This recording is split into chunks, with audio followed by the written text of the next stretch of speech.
Lalakad na kami papunta sa gate.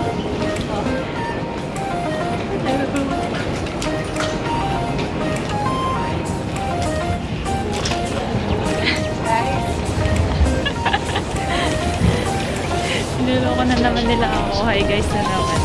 Pero sa ngayon pupunta na kami sa gate. See you later!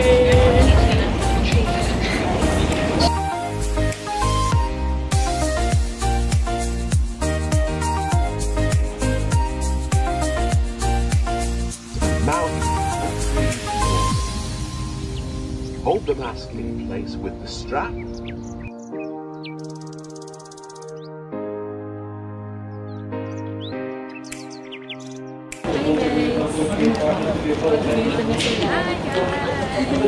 Hi guys, nandito kami sa Edinburgh. So, wala namang snow eh. So, uwi na kami, babalik na kami, ayun na namin. Uwi ka na, George. Una ka na lang.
Lalakad na kami papunta sa apartment. Ang lamig. Grabe. Nagsigas na ng kamay ko. Ayaw na sila katagdags.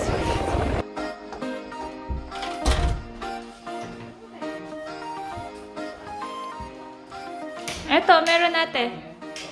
At least ito, solo natin. Wow. Ano to? Ano to? Oh, may libreng kape!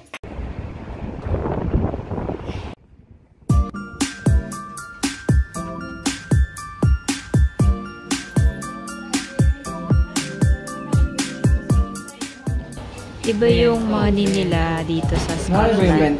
Iba yung itsura. Pounds din siya, pero ganda yan. Ang daming pera. Yung yamanin.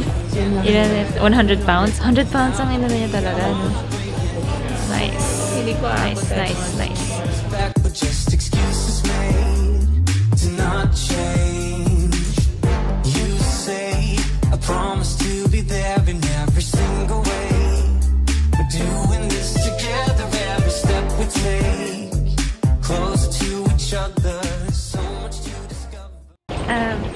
Tapos na natin mag-lunch. And ngayon, guys, papunta kami sa sorry, busog.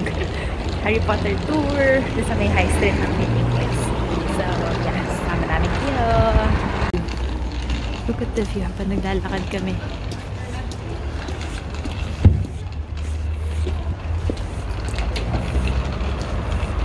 Kami sa tabi ng daan. Tingnan niyo sa gilid namin. May castle, Edinburgh Castle. One step more and now we're far from everything we had. Ready for whatever's lying up ahead. We won't stop moving, feels too good for that. So good. Feeling love taking over. Our hearts getting closer and closer. I can get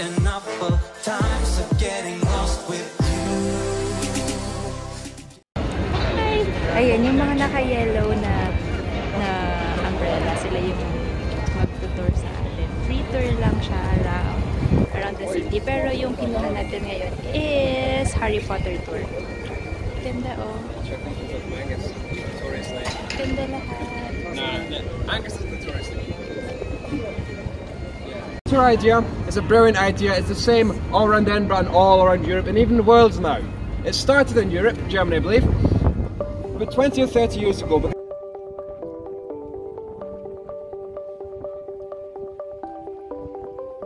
Know who Alexander the Great is.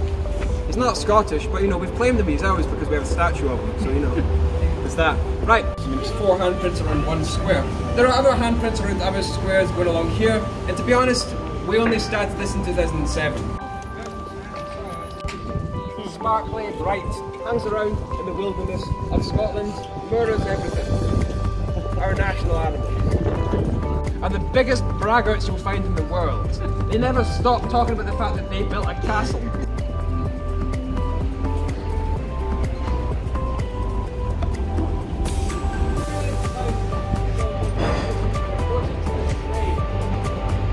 That there hotel is called the Balmoral.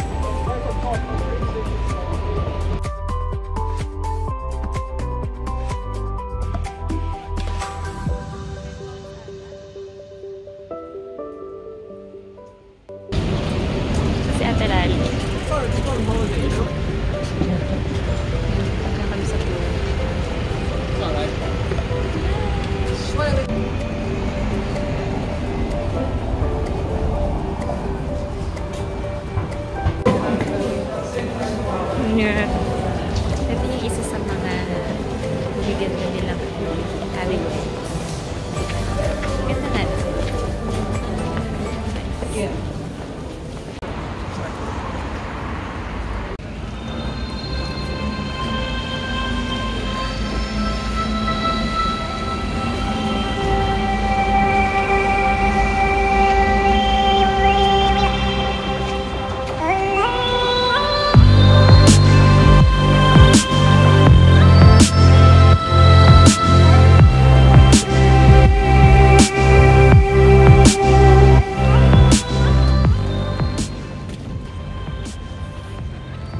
Ang lamig na dito ngayon.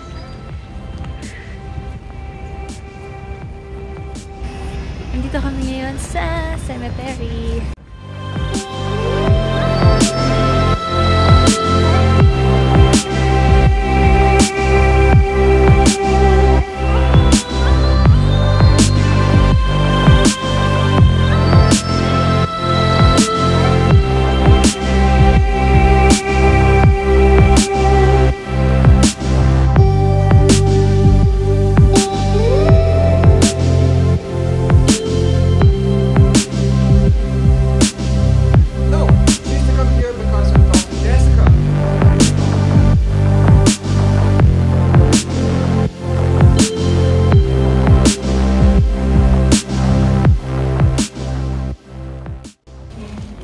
Apparently, dito daw sa cemetery na to, parang naghanap si J.K. Rowling ng mga names for the characters.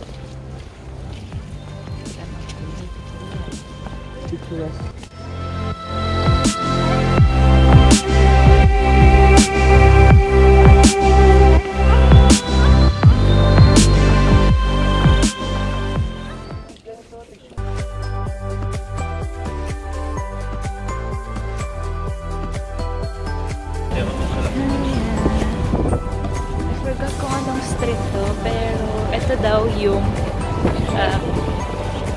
inspiration ni J.K. Rowling para dun sa Diagon. Hi! Birthday girl. Birthday ni Rowling ngayon. And yan, papakita ko sa inyo. Over there. Ayan. Yan. Maraming sasakyan, pero yan.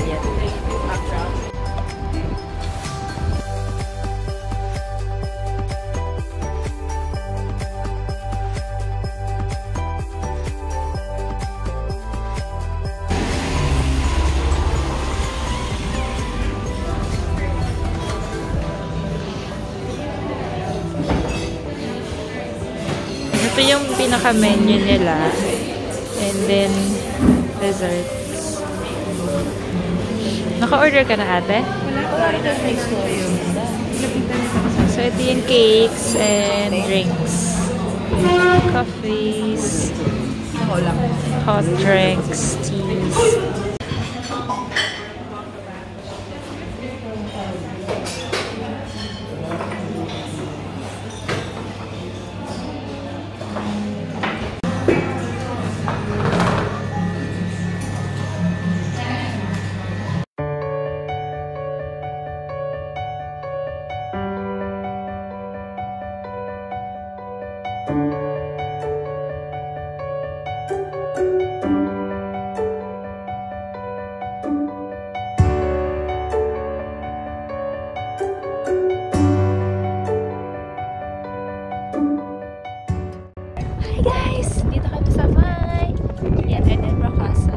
Sobrang lamig. Iba talaga.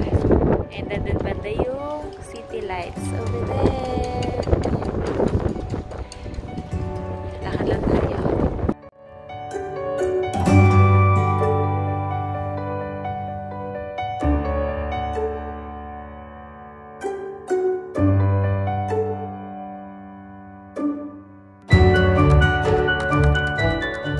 Happy New Year! The seas are little worlds with junctions and crossings that connect us. Barbarian. Do we recognize our misgivings and acknowledge the participation of the Scots in the nefarious trade? Do I need to spell it out? Barons and viscounts, sons of liquors, businessmen, all getting fat as they enjoy the bounty from the business of the world. Yeah. How's my accent right now? That's okay. Right. That's okay. It's Yeah. I can understand that. Don't worry. Yeah. Fantastic. How you doing? Can everyone understand what I'm saying right now? Yes. So far, Yeah. Because this accent is going to follow my face the full tour. It's only me that's going to be doing the tour, so if you cannot understand what I'm saying, that's okay, only half the stories are any good. I'll still enjoy it. Guys, my name is Glenn. I was, what was that? I was born in Scotland, I think. But I come from Glasgow, but don't worry, no one's getting stabbed. Never been to Glasgow. But I have spent over 20 years in Edinburgh, but I still come from Glasgow. So what that means is, even though you're in my country, I'm going to have to turn down my accent at least to 10 or 15% so that everyone can understand me. So I genuinely hope that you get the best stories for you guys. So question number 1. If you do not believe in ghosts, and you just want to have a hilarious ghost tour, will you put your hands up? Guys, saan tayo pupunta Guys, so we're about to go. We're about to join the ghost tour here in Scotland, Edinburgh, and I hope we would enjoy this. I would have chosen a different path, but I guess I didn't have a choice. I want to see a Scottish ghost, guys. You know, it's freezing out here. Ghost tour kami It's ngayon. freezing really out here. And ang last destination ata is graveyard. Only to be fed bread and water once a day, only to be let out for half an hour a week. That was the extent of his contact with the outside world. On our way to dinner, magkasundoan na, nandos na lang since puro cash lang yung iba eh. And puro card lang din kami. Sa nandos.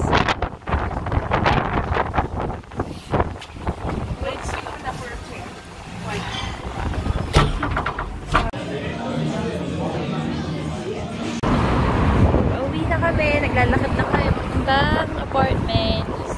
Malamig. Sobra. Kailangan talaga ng gloves. Legit.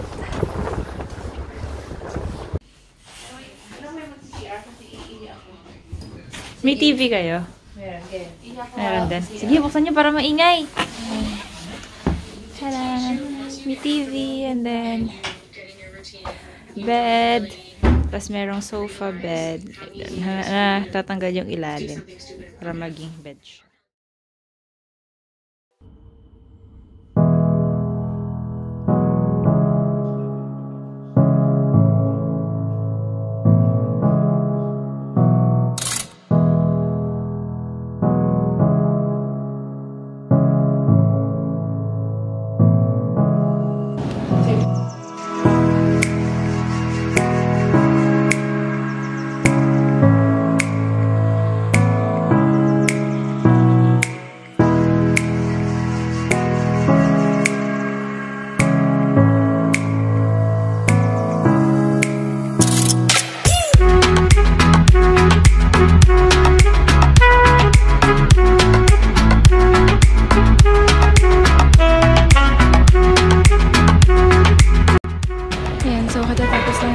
maglagay ng luggage sa storage area.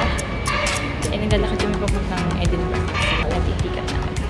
Nasa luggage. Grabe. Hindi masyadong malamig ngayon as compared to sa mga last time.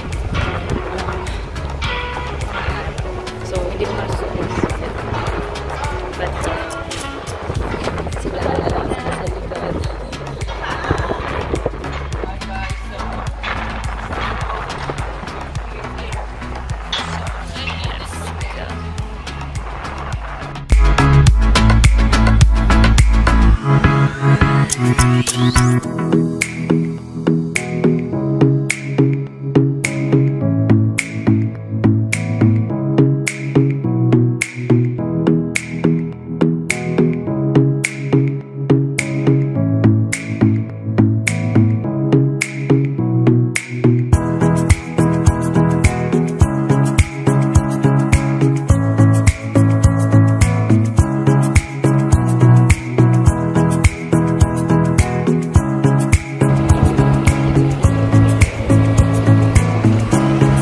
Parang sa Barcelona. Andun si George, hiniram niya yung camera. Sabi nila, ito kami sa National Scottish Gallery or Museum. Ito ang National Gallery over there. Ito ata yung Academy sa likod. Look at that view. Maglalakad ka. May ginagawa lang dito sa part na to, pero tingnan mo naman. Pag day off mo, diba? Tapos maglalakad ka, tapos ganyan yung view. Eh, nakaka-relax. Ito yung Princess Street Gardens na sa baba. Look at that! Look at that!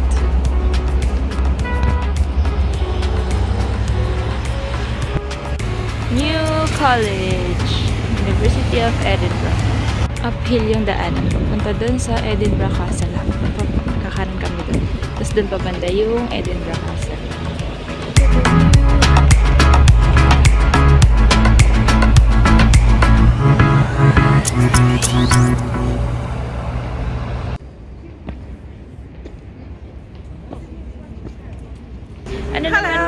Ano naman ang masasabi mo sa mini hike natin? Sa? Mini hike. Sobrang mini hike. Oo nga. Kasi paakyat. Puro uphill. Pero carry naman. Sa likod. Pero carry. Talaga, ready na yung sa bakbakan sa March. Pinaghandaan na yun. Puro Scotland. Dito. Penny.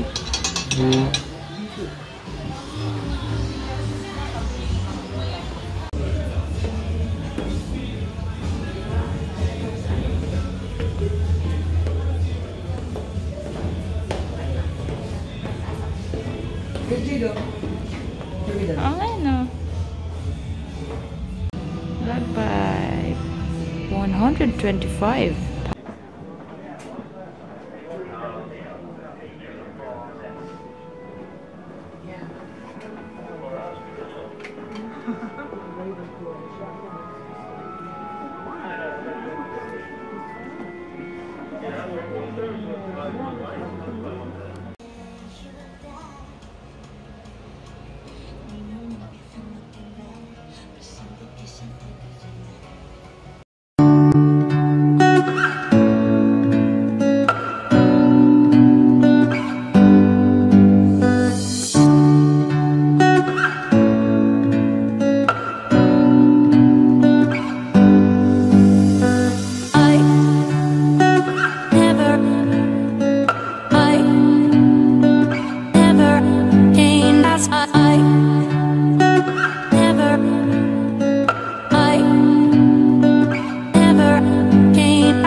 shop.